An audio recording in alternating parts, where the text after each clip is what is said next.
Katanungan tungkol sa araw ng pamamahinga. Lucas 6, 1 hanggang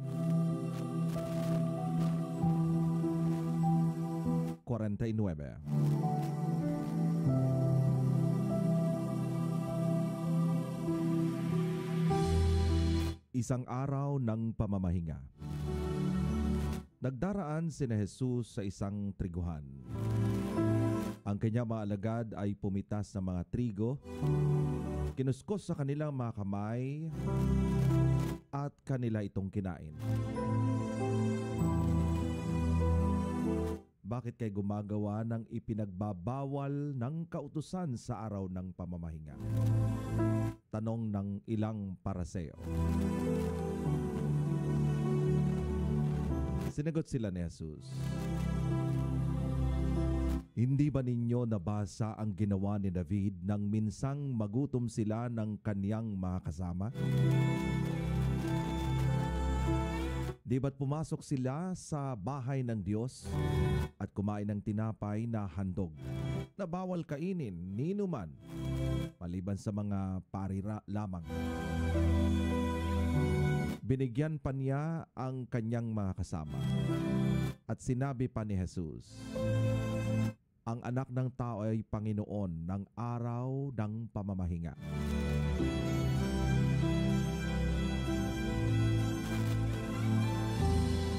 Noong isa pang araw ng pamamahinga, pumasok si Jesus sa sinagoga at nagturo. Doon ay may isang lalaking paralisado ng mga kamay niya. Sa hangad ng mga tagapagturo ng kautusan at mga Pariseo na magkaroon ng maipararatang kay Jesus, binantayan nila si Jesus upang tingnan kung siya'y magpapagaling ng may sakit sa araw ng pamamahinga.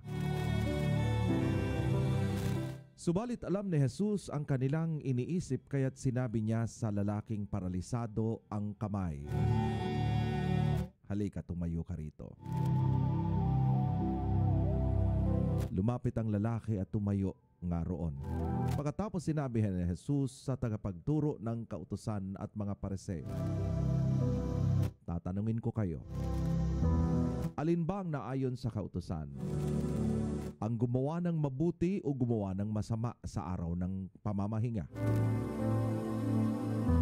Ang magligtas ng buhay o ang pumatay?" Tiningnan niyang isa-isa ang mga taong nakapaligid at pagkatapos ay sinabi sa lalaki, "Iunat mo ang iyong kamay." Iniunat ng lalaki ang kanyang kamay at ito'y gumalik. Nagnit-ngit sa galit ang mga tagapagturo ng kautusan at mga Pariseo. At pinag-usapan nila kung ano ang maaari nilang gawin kay Jesus.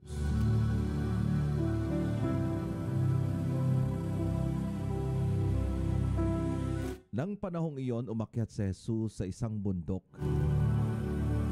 at magdamag siyang nanalangin sa Diyos. Kinaumagahan ay tinanong niya ang kanyang mga alagad. Mula sa kanila ay pumili siya ng 12 na tinatawag niyang mga apostol.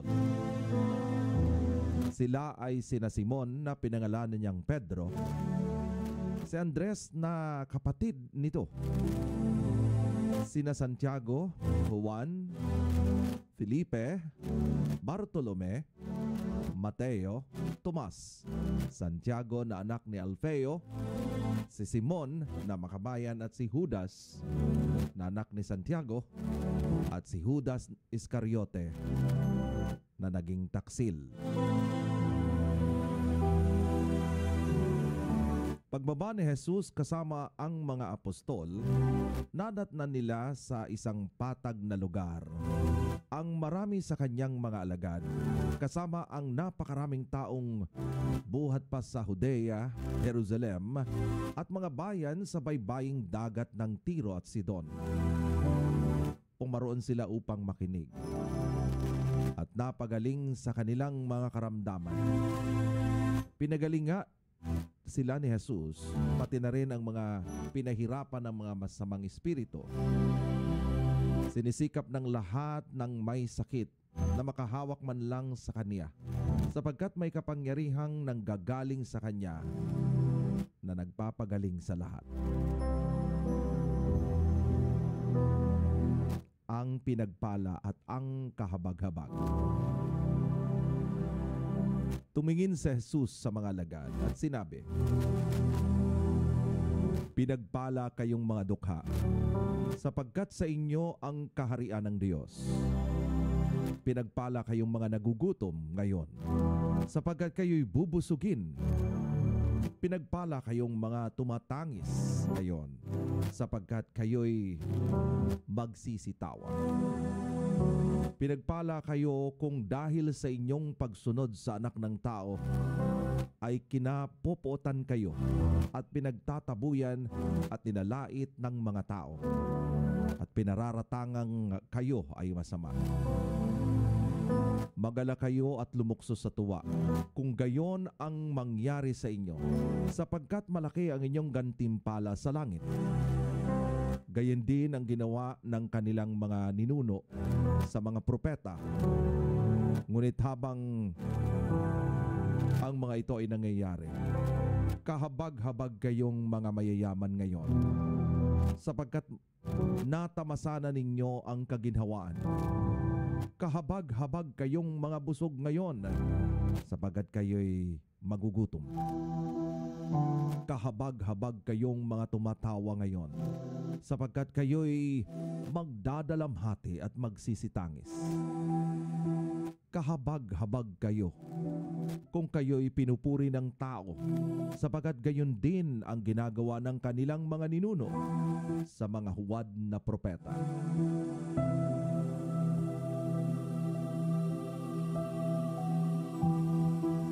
Ang pag-ibig sa kaaway. Subalit sinabi ko sa inyong mga nakikinig sa akin, mahalin ninyo ang inyong mga kaaway at gawa ng mabuti ang mga napupot sa inyo. Pagpalain ninyo ang sumusumpa sa inyo at ipanalangin ang mga nang-aapi sa inyo. Kapag ka sinampal ka sa isang pisngi, iharap mo rin ang kabila. Kapag inagaw ang iyong balabal, huwag mong ipagkait ang iyong damit. Bigyan ang bawat humihingi sa inyo. At kung may kumuha ng iyong ari-arian, huwag mo nang bawiin pa ang mga iyon. Gawin ninyo sa inyong kapwa ang nais ninyong gawin sa inyo. Kung nagmamahal lamang sa inyo ang inyong mamahalin, anong pagpapala ang nararapat sa inyo? Ang mga makasalanan man ay nagmamahal din sa mga nagmamahal sa kanila. Kung ang mga gumagawa lamang ng mabuti sa inyo ang gagawa ninyo ng mabuti, anong pagpapala ang nararapat sa inyo? Kahit ang mga masamang tao ay gumagawa rin yan. At kung ang mga makakabayad lamang sa inyo ang inyong pauutangin, anong pagpapala ang nararapat sa inyo? Kahit ang mga masamang tao ay nagpapautang din sa kapwa nila kasama at kapwa nila masama, sa pag-asang sila'y mababayaran. Sa halip mahalin ninyo ang inyong mga kaaway at gumawa kayo ng mabuti sa kanila. Magpahiram kayo na hindi umaasa ng anumang kabayaran. Sa gayon malaking gantimpala ang tatamuhin ninyo at kayo magiging mga anak ng kataas-taasang Diyos, sapagkat siya'y mabuti kahit sa masama at sa mga hindi marunong magpasalamat. Maging mahabagin kayo tulad ng inyong Ama na mahabagin.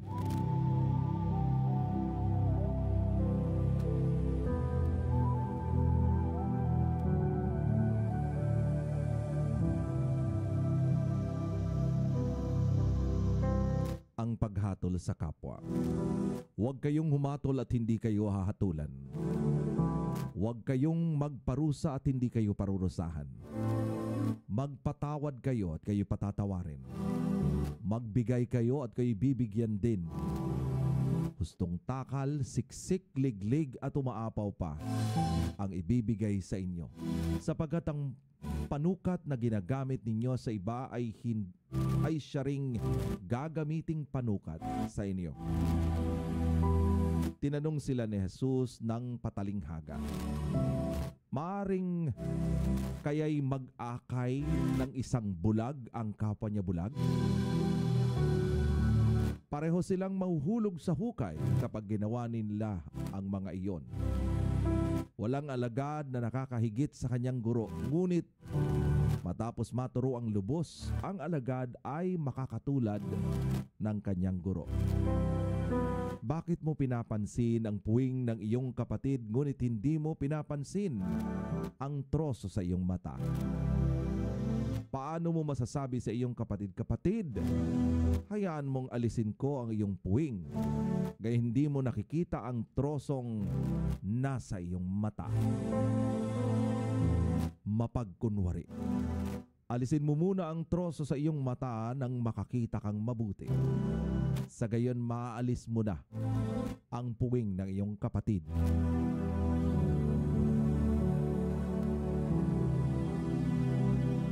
Sa bunga makikilala ang puno.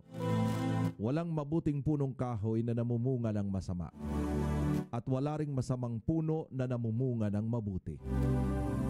Nakikilala ang bawat puno sa pamamagitan ng kanyang bunga, sapagkat hindi nakakapitas ng igos sa matitinik na halaman o ng ubas sa mga dawag. Ang mabuting tao ay naglalabas ng mabuti mula sa kanyang pusong sagana sa kabutihan.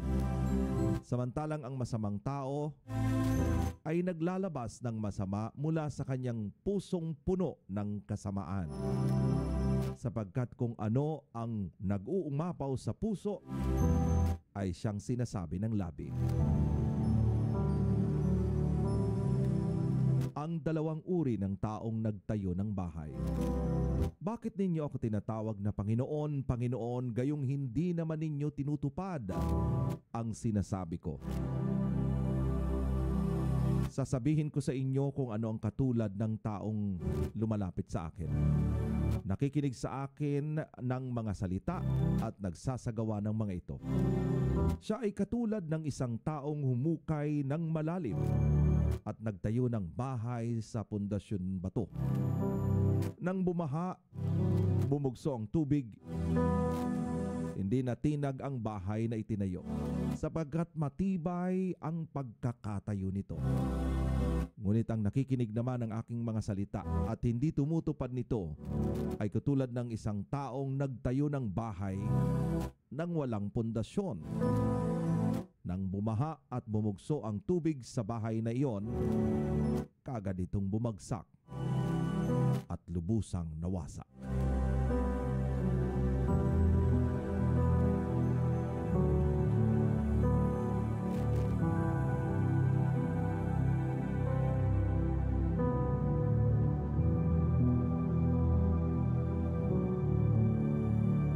Jesus is Lord of the Sabbath.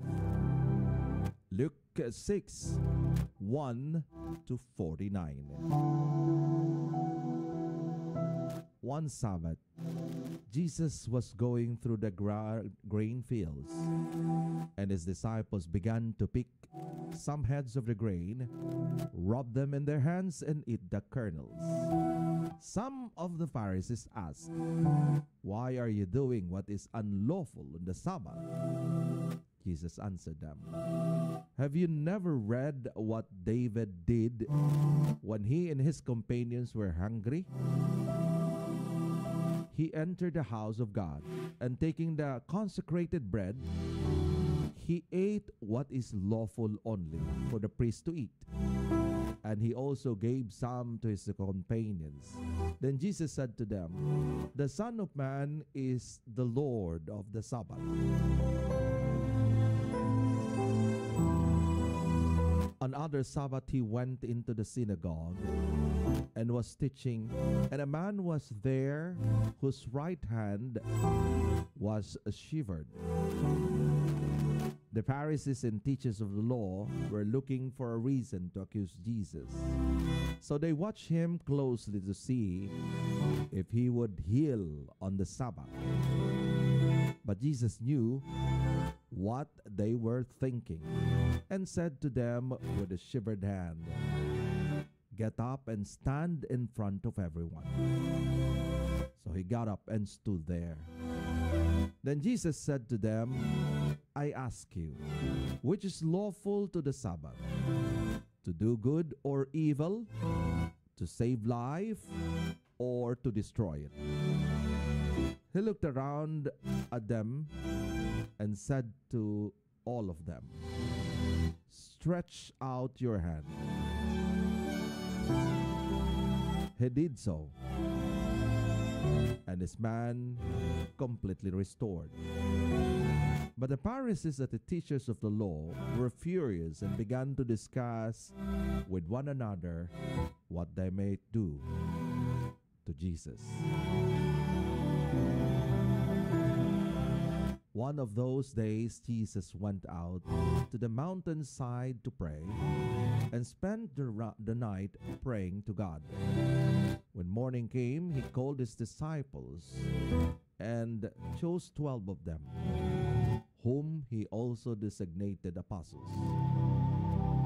Simon, whom he named Peter, his brother Andrew, James, John, Philip, Bartholomew, Matthew, Thomas, James son of Alphaeus, Simon, who was called Zealot, Judas son of James, and Judas Iscariot, who became a traitor. He went down with them and stood on a level place. A large crowd of his disciples was there, and a great number of people from all over Judea, from Jerusalem, and from the coastal region, from Tyre and Sidon, who had come to hear him and to be healed of their diseases. Those troubled by impure spirit were also cured, and the people all tried to touch him, because power was coming out from him and healing them all. Looking at his disciples, he said, "Blessed are you who are poor, for yours is the kingdom of God. Blessed are you who hunger now, for you will be satisfied. Blessed are you who weep now, for you will laugh.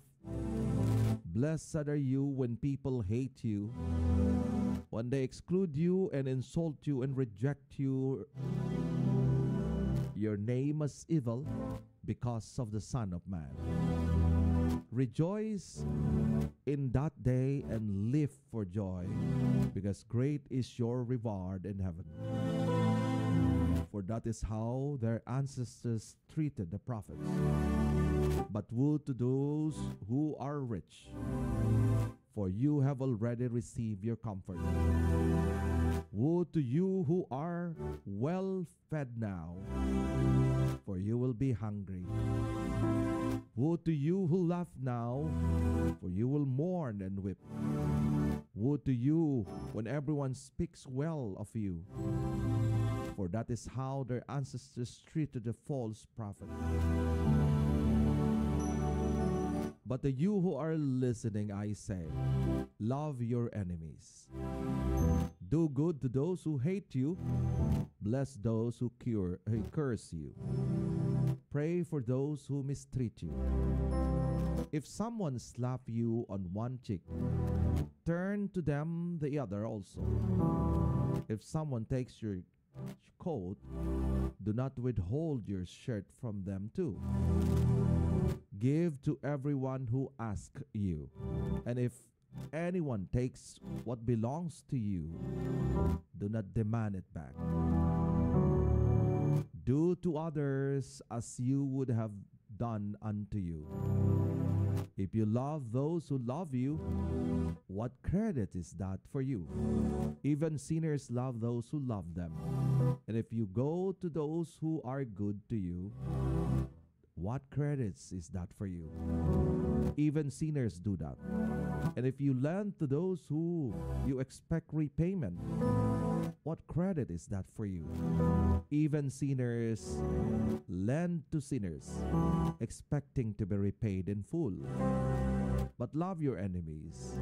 Do good to them and lend them without expectations and to get anything back. Then your reward will be great, and you will be children of the Most High, because He is kind to the ungrateful and wicked. Be merciful just as your Father is merciful. Do not judge, and you will not be judged. Do not condemn, and you will not be condemned. Forgive, and you will be forgiven. Give, and it will be given to you. A good measure, pressed down, shaken together, and running over, will be poured into your lap. For with the measures you use, it will be measured to you. He also told them this parable. Can the blind lead the blind? Will they not both fall into a pit? The student is not above the teacher, but everyone who is fully trained will be like their teacher. Why do you look at the speck of sawdust in your brother's eye and pay no attention to the plank in your own eye? How can you say to your brother, "Brother, let me take the speck out of your eye," when you yourself fail to see the plank in your own eye? You hypocrites, first take the plank out of your eyes, and then you will see clearly to remove the speck from your brother's eye. No good tree bears good fruit, nor does a bad tree bear good fruit. Each tree is recognized by its own fruit, but people do not pick figs from thorn bushes or grapes from briars. A good man brings good things out of the good stored up in his heart, and an evil man brings even out and things of the evil stored up in his heart. For the mouth speaks what the heart is full of.